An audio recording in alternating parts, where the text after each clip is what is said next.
Hello mga kapatid. Kumusta po ang lahat?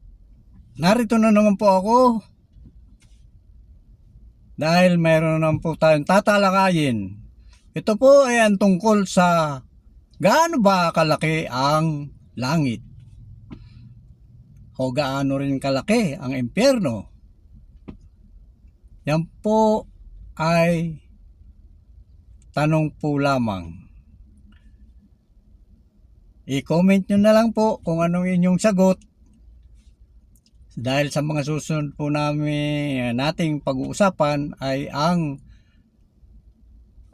gaano kalaki ang langit at ang impyerno. Ngayon po ay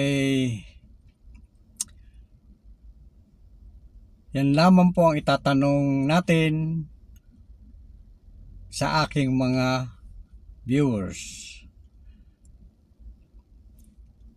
Mag-subscribe naman po sana kayo, comment, like, and share.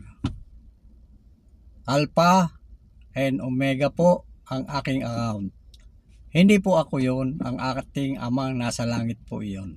Siya po yon. Ako lamang po ay tagapagsalita lamang ng ating amang nasa langit. Marami rin pong tagapagsalita, isa lamang po ako doon. Yung iba po, pastor, ako po, hindi po ako pastor. Ako po ay pangkaraniwang tagapagsalita lamang ng tungkol sa ating nag-iisang Diyos. Yan po ay ang ating amang nasa langit.